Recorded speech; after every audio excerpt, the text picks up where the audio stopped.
नमस्कार दोस्तों, स्वागत है आप सभी का जैसा हो ऑनलाइन क्लासेस पर। दोस्तों आज की क्लास में हम छत्तीसगढ़ बजट 2022-23 का एमसीक्यूज डिस्कस करेंगे। टॉप 70 एमसीक्यूज जो मैंने खुद तैयार किए हुए हैं। मैंने ऐसे तैयार किया हुआ है कि एग्जाम में कैसे बजट के बारे में पूछा जाता है, तो पूरा वीडियो बिल्कुल ध्यान से जरूर देख लीजिएगा। अगर आपको इस वीडियो का पीडीएफ चाहिए तो प्ले स्टोर पर Ajay Sahu online classes application download कर लीजिए। एप्लीकेशन के अंदर आपको एक स्टडी मटेरियल नाम से मेनू दिखेगा। मेनू के अंदर आप जाएंगे तो बजट का एक अलग से फोल्डर दिखेगा। ठीक है, मेनू में जाएंगे तो पहले स्टडी मटेरियल सेक्शन में जाना। स्टडी मटेरियल के अंदर आपको बजट के नाम से फोल्डर दिखेगा जहाँ पे आप ये पीडीएफ डाउनलोड कर सकते हैं। इससे पहले मैंने छत्तीसगढ़ बजट के बारे में पूरा ओवरव्यू बताया, तो वो क्लास आप जरूर देख लीजिएगा ताकि आप एमसीक्यूज अच्छे से सॉल्व कर सकें। अगर आप घर बैठे एक एडीओ एग्जाम की तैयारी करना चाहते हैं तो एडीओ का कंप्लीट पैकेज और पंचायती राज ग्रामीण विकास आजीविका का पैकेज एप्लीकेशन में अवेलेबल है। इसकी अधिक जानकारी के लिए आप इस नंबर पर कांटेक्ट कर सकते हैं। ये हमारा व्हाट्सएप नंबर भी है, व्हाट्सएप पे भी आप जानकारी ले सकते हैं। इसी तरह घर बैठे सीजीपीएससी की और सीजी व्यापम की तैयारी कर सकते हैं। कंप्लीट पैकेज एप्लीकेशन में अवेलेबल है। इस नंबर पर आप कॉन्टैक्ट करके जानकारी ले सकते हैं और कोई सा भी क्लास आप कभी भी ज्वाइन कर सकते हैं। एप्लीकेशन में सारे सब्जेक्ट के डेमो अवेलेबल है और वहीं पर आप बाई नाउ करके आप पेमेंट करके तुरंत क्लास ज्वाइन कर सकते हैं। तो चलिए शुरू करेंगे आज के क्लास शुरू करने से पहले मैं एक बार और कहना चाहूँगा कि आप थ्योरी का जो क्लास मैंने पढ़ा है वो आप ज़रूर देख लीजिएगा। जब उसको आप देखेंगे तो क्वेश्चन आपके बनेंगे और रिवीजन भी हो जाएगा और ये भी पता चल जाएगा कि क्वेश्चंस कैसे पूछे जाते हैं और घबराने की बिल्कुल ज़रूरत नहीं रहेगी। जैसे आप एमसीक्यू सॉल्व करते जाएंगे क्वेश्चन भी आपसे बनते जाएगा। तो सबसे पहला क्वेश्चन है, छत्तीसगढ़ बजट 2022-23 किसके द्वारा पेश किया गया।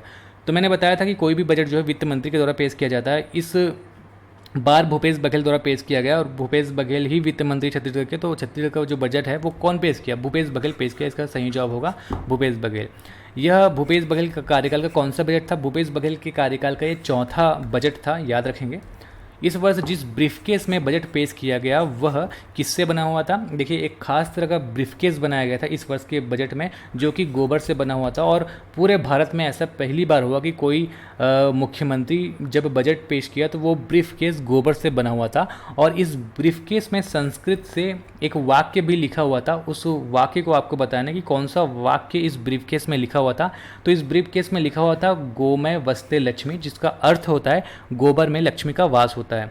अगला क्वेश्चन है, इस ब्रीफकेस को जिस महिला स्व सहायता समूह के द्वारा तैयार किया गया था उस महिला स्व सहायता समूह का क्या नाम है। देखिए इसको रायपुर गौठान के महिला स्व सहायता समूह के द्वारा तैयार किया गया, जिस महिला स्व सहायता समूह का नाम है एक पहल। इस ब्रीफकेस के जो पूरा गोबर से बना पार्ट है वो तो महिला स्व सहायता समूह ने तैयार किया, लेकिन इस ब्रीफकेस के हैंडल और कॉर्नर को बस्तर के आर्ट के कारीगर ने तैयार किए गए थे। तो वो आर्ट कारीगर कहाँ के थे, कोंडागांव के थे। ऐसा क्वेश्चन आएगा तो आप याद रखेंगे। अगला है, मुख्यमंत्री भूपेश बघेल ने बजट प्रस्तुत करने के दौरान एक पंक्ति का पठन किया था, है ना, एक संस्कृत पंक्ति का पठन किया था। तो आपको ये बताना है कि वो जो पंक्ति है वो किस वेद से लिया गया है। ऐसा क्वेश्चन आएगा तो याद रखेंगे यजुर्वेद, याद रखेंगे यजुर्वेद। छत्तीसगढ़ बजट 2022-23 में जो अनुमानित कुल व्यय है, इस तरीके से क्वेश्चन पूछे जाते हैं, याद रखेंगे। कुल व्यय है आपका 1,04,000 करोड़ रुपए।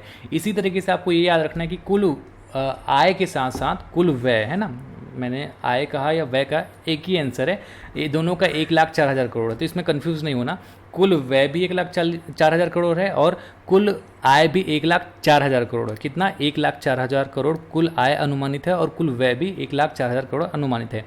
गत वर्ष के बजट अनुमान 2021-22 से बजट अनुमान 22-23 में कितने प्रतिशत की वृद्धि हुई है। तो 7% की वृद्धि देखी गई।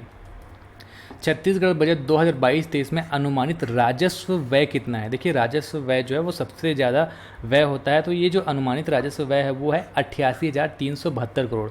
तो 1,04,000 करोड़ तो कुल है और कुल में से लगभग 85% 88,372 करोड़ जो है वो राजस्व है। अगला क्वेश्चन उसी चीज़ का है कि राजस्व व्यय का कुल व्यय में कितना प्रतिशत है। तो मैंने अभी ही बता दिया 85% जो है राजस्व व्यय है, सबसे ज़्यादा व्यय। छत्तीसगढ़ बजट 2022-23 में अनुसूचित जनजाति क्षेत्र के लिए कितने प्रतिशत का व्यय अनुमानित है। तो अनुसूचित जनजाति क्षेत्र के लिए 33% व्यय अनुमानित है। और राजस्व आधिक्य कितना अनुमानित है। देखिए इस वर्ष के बजट में राजस्व आधिक्य की बात की गई, घाटा होता है या तो आधिक्य होता है, तो इस वर्ष आधिक्य हुआ, ये याद रखेंगे। और 702 करोड़ आधिक्य अनुमानित है। छत्तीसगढ़ बजट 2022-23 में सकल वित्तीय घाटा, राजकोषीय घाटा भी इसको कह देते हैं, तो सकल वित्तीय घाटा कितना अनुमानित है। ये 14,600 करोड़ अनुमानित है। और छत्तीसगढ़ बजट 2022-23 में पूंजीगत व्यय कितना अनुमानित है। तो राजस्व व्यय हमने देख लिया। तो एक व्यय होता है पूंजीगत व्यय, ये कितना अनुमानित है ऐसा पूछा जाए, याद रखेंगे 15,241 करोड़ रुपए। अब इसी में हम प्रतिशत बात करते हैं। जो पूंजीगत व्यय है अनुमानित प्रतिशत उसका कितना है, तो पूंजीगत व्यय 15%। और यहाँ पे ध्यान देंगे ये व्यय की बात कर रहे हैं, मतलब खर्चे की बात करें। और प्राप्ति की बात करें पूंजीगत प्राप्ति, तो इससे आप 1% कम याद रखना, ये 15% था और ये 14%। उसी तरीके से राजस्व व्यय और राजस्व प्राप्ति, इसमें भी 1% का अंतर है। राजस्व व्यय अनुमानित है 85% और राजस्व प्राप्ति अनुमानित है, तो प्राप्ति राजस्व का ज़्यादा अनुमानित है। ठीक है, पूंजीगत में प्राप्ति कम था लेकिन इसमें प्राप्ति ज़्यादा अनुमानित है, 1% ज़्यादा, 86%। अगला क्वेश्चन है छत्तीसगढ़ बजट 2022-23 में स्कूल शिक्षा क्षेत्र पर अनुमानित व्यय का प्रतिशत कितना है। स्कूल शिक्षा पर 15.9% अनुमानित है। और छत्तीसगढ़ बजट 2022-23 में महिला एवं बाल विकास क्षेत्र पर अनुमानित प्रतिशत जो वो 2.2% है। अगला क्वेश्चन है छत्तीसगढ़ बजट 2022-23 के अनुसार छत्तीसगढ़ राज्य का आर्थिक विकास दर कितना है। ये सबसे इंपॉर्टेंट क्वेश्चन है। इस तरीके से जो क्वेश्चन है वो जनरली क्वेश्चन पूछा ही जाता है। ये बजट का भी क्वेश्चन है और ये आर्थिक सर्वेक्षण का भी क्वेश्चन बन सकता है। ठीक है, तो 11.54% जो है अनुमानित है छत्तीसगढ़ की हम बात करें तो। और राष्ट्रीय स्तर पर बात करें, मतलब भारत की आर्थिक विकास दर की बात करें तो 9.2% अनुमानित है। अगला है छत्तीसगढ़ राज्य का प्रति व्यक्ति आय। ये भी बहुत इंपॉर्टेंट है। प्रति व्यक्ति आय कैसे मापा जाता है, पूरे एक साल में एक व्यक्ति की जो इनकम है उसके हिसाब से कैलकुलेशन किया जाता है। ठीक है, तो एवरेज निकाला जाता है। तो छत्तीसगढ़ के हम बात करें तो एक व्यक्ति की जो एक साल की एवरेज इनकम है, प्रति व्यक्ति आय जो है वो है 1,18,401, 1.18 ऐसे याद रख लेना, 1,18,401। और भारत की बात करें तो 1.5 लाख याद कर लेना, 1,50,326। गत वर्ष की अपेक्षा राज्य के प्रति व्यक्ति आय में कितने % की वृद्धि देखी गई, तो राज्य के प्रति व्यक्ति आय में 11.93% की वृद्धि देखी गई। बजट की नवीन घोषणा के अनुसार राजीव गांधी भूमिहीन कृषि न्याय योजना में वार्षिक सहायता बढ़ाकर कितना किया गया है, तो इस वर्ष बजट में वार्षिक सहायता को 1,000 बढ़ाया गया। ठीक है, अभी तक वार्षिक सहायता कितना मिलता था भूमिहीन राजीव गांधी भूमिहीन कृषि न्याय योजना के तहत 6,000 मिलता था, लेकिन अब इसको बढ़ाकर 7,000 किया गया। अगला क्वेश्चन है इस वर्ष के बजट में निम्न में से किसे राजीव गांधी भूमिहीन कृषि न्याय योजना के लाभ के लिए शामिल किया गया। तो आदिवासियों के देव स्थल पर जो पूजा करने वाले पुजारी होते हैं, बैगा गुनिया मांझी, इनको शामिल किया गया है। साथ ही साथ देव स्थल के हाट पहाड़िया, देव स्थल के बाजा मौर्य, इन सबको शामिल किया गया। तो उपरोक्त सभी इसका सही जवाब होगा। अगला है इस वर्ष के बजट में नगरीय निकाय के संपत्ति के ऑफसेट मूल्य को कितने % कम किया गया है, तो नगरीय निकाय की संपत्ति के ऑफसेट मूल्य को 30% तक कम किया गया है। बजट में विधायक निधि की राशि को बढ़ाकर कितना किया गया है, तो इस साल बजट में विधायक निधि को बढ़ाकर डबल कर दिया गया, 2 करोड़ से 4 करोड़ कर दिया गया। इस वर्ष के बजट में राज्य के सरकारी अधिकारियों एवं कर्मचारियों की कौन सी पेंशन योजना को बहाल किया गया। पुरानी जो पेंशन योजना चल रही थी, पुरानी पेंशन योजना जिसमें पेंशन रिटायरमेंट के बाद भी मिला करता था, तो इसको दोबारा बहाल किया गया, मतलब फिर से लागू किया गया। बजट में छत्तीसगढ़ राज्य के छात्रों के लिए कौन से विभाग के परीक्षा शुल्क को माफ किया गया, तो इस वर्ष के बजट में साफ साफ कहा गया कि CGPSC और CG व्यापम के जितने भी एग्जाम होते हैं उसमें स्पेशली याद रखेंगे छत्तीसगढ़ के निवासी के छात्र हैं ना, छत्तीसगढ़ राज्य के जो छात्र हैं उनके लिए जो शुल्क है वो बिल्कुल माफ़ होगा। ठीक है, तो option D CGPSC CG Vyapam. Budget में जनपद पंचायत के अध्यक्ष के मानदेय में कितने % की वृद्धि की गई, मतलब कितना वृद्धि किया गया, परसेंट नहीं, यहाँ पे कितना वृद्धि किया गया। तो जनपद अध्यक्ष के मानदेय में कितना वृद्धि किया गया, पहले 6,000 मिलता था उसको बढ़ाकर 10,000 किया गया। ये जनपद अध्यक्ष की बात करें। जनपद सदस्य का जो मानदेय में वृद्धि कितना किया गया, 1,500 से बढ़ाकर 5,000 किया गया। और उपाध्यक्ष का 4,000 से बढ़ाकर 6,000 किया गया। और जनपद के अध्यक्ष को जो है उसको बढ़ाकर 6,000 से बढ़ाकर 10,000 किया गया। अगला है डिस्ट्रिक्ट स्ट्राइक फोर्स नाम से नवीन कैडर का गठन क्यों किया जाएगा, जो आपको मैंने बजट में पढ़ाया, तो इसका आपको याद रखना है। बस्तर संभाग में कार्यरत सहायक आरक्षकों के वेतन भत्तों और पदोन्नति के लिए डिस्ट्रिक्ट स्ट्राइक फोर्स नाम से नवीन कैडर का गठन किया जाएगा। बजट के अनुसार अधिसूचित क्षेत्रों में रेत खनन का कार्य किसके द्वारा किया जाएगा, तो अधिसूचित क्षेत्र में रेत खनन का कार्य जो है अब ग्राम पंचायत के द्वारा किया जाएगा। ग्राम पंचायत के अनुमति के बिना रेत खनन का कार्य पॉसिबल नहीं होगा अधिसूचित क्षेत्र में। क्वेश्चन नंबर 37 किस स्थान पर सेवाग्राम की स्थापना की जाएगी। सेवाग्राम की स्थापना नवा रायपुर में की जाएगी। और सेवाग्राम की स्थापना का जो उद्देश्य वो क्या है, महात्मा गांधी के विचारों एवं उनकी स्मृतियों को सजाना सेवाग्राम का उद्देश्य है। बजट के अनुसार ये जो नया रायपुर में सेवाग्राम बनने वाला है, इसका अनुमानित लागत कितना है? इसका अनुमानित लागत है 100 करोड़। प्रदेश में स्थापित गोठानों को किस औद्योगिक पार्क के रूप में विकसित किया जाएगा? तो प्रदेश में जितने भी गोठान स्थापित किए गए हैं उसको महात्मा गांधी ग्रामीण औद्योगिक पार्क के नाम से विकसित किया जाएगा। ठीक है, महात्मा गांधी ग्रामीण औद्योगिक पार्क के रूप में विकसित किया जाएगा। छत्तीसगढ़ रोजगार मिशन के लिए बजट में कितने करोड़ का प्रावधान है? तो छत्तीसगढ़ रोजगार मिशन के लिए 2 करोड़ का प्रावधान है। छत्तीसगढ़ रोजगार मिशन नया लाया जाएगा जिसमें 2 करोड़ का प्रावधान है। इसमें राज्य के युवाओं को कौशल विकास से संबंधित जो है कार्य सिखाए जाएंगे। राजीव गांधी किसान न्याय योजना के लिए बजट में कितने हज़ार करोड़ का प्रावधान है? तो राजीव गांधी किसान न्याय योजना बहुत हाईलाइटेड योजना है, मैंने पहले क्लास में भी बताया था, इसलिए आपको इसको अच्छे से ध्यान रखना है। 6000 करोड़ बजट में इसके लिए अनुमानित प्रावधान है।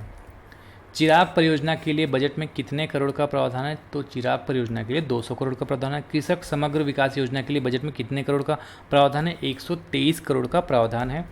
कृषि एवं उद्यानिकी उत्पादों के सुरक्षित भंडारण की क्षमता वृद्धि करने के लिए कौन से जिले में इंटीग्रेटेड पैक हाउस की स्थापना की जाएगी? तो दुर्ग जिले में इंटीग्रेटेड पैक हाउस की स्थापना की जाएगी। ये इंटीग्रेटेड पैक हाउस ऐसा रहेगा कि जितने भी फल फ्रूट वेजिटेबल सब्जी वगैरह हैं उसको अच्छे से भंडारित किया जाए और उसको अच्छे से सुरक्षित रखा जाए, है ना। इंटीग्रेटेड पैक हाउस के लिए बजट में कितने करोड़ का प्रावधान है? बजट में 24 करोड़ का प्रावधान है। खाद्य पदार्थों में कीटनाशक अवशेषों की जांच करने के लिए राज्य में किस नाम से प्रयोगशाला की स्थापना की जाएगी? इसका नाम होगा फाइनोसैनिटरी प्रयोगशाला। याद रखेंगे, फाइनोसैनिटरी प्रयोगशाला। बजट में महात्मा गांधी ग्रामीण उद्योग पार्क के लिए कितने करोड़ का प्रावधान है? महात्मा गांधी ग्रामीण उद्योग पार्क वही है जो गौठान को कन्वर्ट करके बनाया जाएगा और इसके लिए 600 करोड़ का प्रावधान है।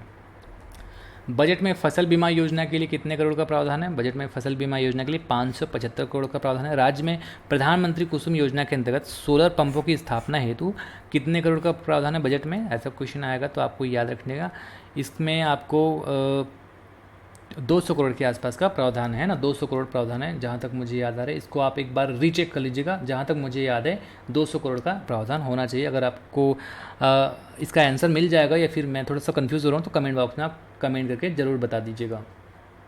आगे बढ़ते हैं। बजट में सौर ऊर्जा योजना के लिए कितने करोड़ का प्रावधान है? तो सौर ऊर्जा योजना के लिए 416, कहीं कहीं पे 417 करोड़ भी लिखा हुआ है। मिलाप योजना किस जिले से संबंधित है? तो मिलाप योजना जो है वो राजनांदगांव एवं कबीरधाम से संबंधित है। बजट में ग्रामीण आजीविका मिशन योजना के लिए कितने करोड़ का प्रावधान है? तो ग्रामीण आजीविका मिशन के लिए 450 करोड़ का प्रावधान है। बजट में प्रधानमंत्री आवास योजना ग्रामीण के लिए कितने करोड़ का प्रावधान है? तो प्रधानमंत्री आवास योजना ग्रामीण के लिए 800 करोड़ का प्रावधान है।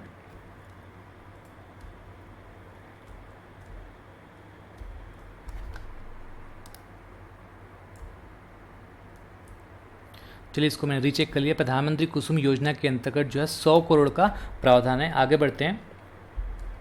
मिलाप योजना किस जिले से संबंधित है? मैंने बताया था मिलाप योजना जो है राजनांदगांव एवं कबीरधाम से संबंधित है। बजट में ग्रामीण आजीविका मिशन योजना के लिए कितने करोड़ का प्रावधान है? ग्रामीण आजीविका मिशन के लिए 450 करोड़ का। बजट में प्रधानमंत्री आवास योजना ग्रामीण के लिए जो है 800 करोड़ का प्रावधान है।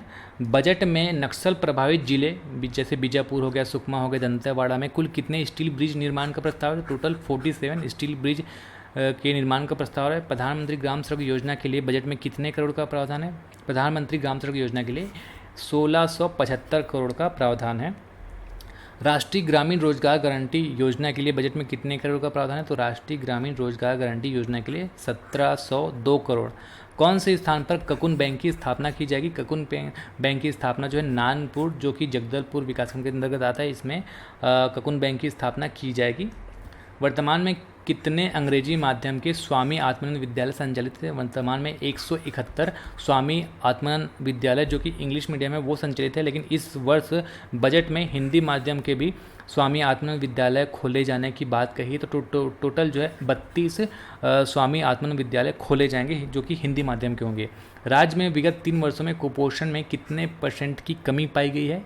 तो बजट के अनुसार 8.7%, 8.7% कुपोषण में कमी पाई गई है। राष्ट्रीय परिवार स्वास्थ्य सर्वेक्षण 5 में राज्य में कुपोषण का प्रतिशत कितना बताया गया है? तो राज्य में कुपोषण का प्रतिशत 31.3% बताया गया है, जो राष्ट्रीय औसत स्तर पे कम है। छत्तीसगढ़ महिला कोष में कितने % की वृद्धि की गई। छत्तीसगढ़ महिला कोष में 30% की वृद्धि की गई। छत्तीसगढ़ में लघु वनोपज संघ द्वारा वर्तमान में कितने वनोपज का क्रय किया जा रहा है? तो वर्तमान में 65 वनोपज का क्रय छत्तीसगढ़ लघु वनोपज संघ के द्वारा किया जा रहा है। कोदो कुटकी को कितने रुपए प्रति क्विंटल की दर से छत्तीसगढ़ लघु वनोपज द्वारा खरीदा जा रहा है? 3,000 रुपये प्रति क्विंटल की दर से कोदो कुटकी जो कि मोटे अनाज के अंतर्गत आता है उसको खरीदा जा रहा है। उसी तरीके से अगर क्वेश्चन आया आपको रागी को कितने रुपए में खरीदा जा रहा है? तो रागी को 3,377 3377 3377 ऐसे याद रख लेना, 3377 रुपये प्रति क्विंटल।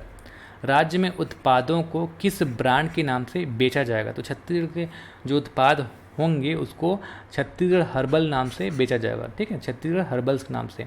राज्य में कुल कितने धन्वंतरी जेनरिक मेडिकल स्टोर्स की स्थापना की गई है? तो राज्य में अभी तक 136 धन्वंतरी जेनरिक मेडिकल स्टोर्स की स्थापना की गई है जहाँ पे उचित मूल्य पर जेनरिक दवाइयाँ जो है मिलती हैं। किस जिले में आदिवासी विद्यार्थियों के मल्लखंभ कौशल निखारने के लिए मल्लखंभ अकादमी की स्थापना की जाएगी? तो मल्लखंभ अकादमी की स्थापना नारायणपुर जिले में की जाएगी। बजट में सरपंचों का जो भत्ता है वो भी बढ़ाया गया है। तो सरपंच का जो भत्ता है 2,000 से बढ़ाकर कितना किया गया? 2,000 से बढ़ाकर 4,000 किया गया है। इसी तरीके से बजट में पंचों का जो भत्ता है 200 से बढ़ाकर 500 प्रति माह कर दिया गया। शहीदों के सम्मान हेतु कहाँ छत्तीसगढ़ अमर ज्योति स्मारक की स्थापना के लिए बजट में प्रावधान है? तो अमर शहीदों के सम्मान के लिए छत्तीसगढ़ में अमर ज्योति स्मारक कहाँ पे बनेगा? रायपुर में बनेगा। तो दोस्तों आज की क्लास में इतना ही पढ़ेंगे। अगर आपको ये वीडियो अच्छा लगा तो वीडियो को शेयर कर दीजिएगा, लाइक कर दीजिएगा, और अगर आपने चैनल को सब्सक्राइब नहीं किया तो चैनल को सब्सक्राइब जरूर कर लीजिएगा। हमारा टेलीग्राम ग्रुप भी है और हम इंस्टाग्राम पे भी है, तो इंस्टाग्राम में आप Ajay Sahu online classes type करके हमें फॉलो कर सकते हैं। फेसबुक पे भी आप हमें ज्वाइन कर सकते हैं, और अगर आपने एप्लीकेशन डाउनलोड नहीं किया है तो एप्लीकेशन ज़रूर डाउनलोड कर लीजिएगा। तो आज के लिए बस इतना ही। नमस्कार, धन्यवाद।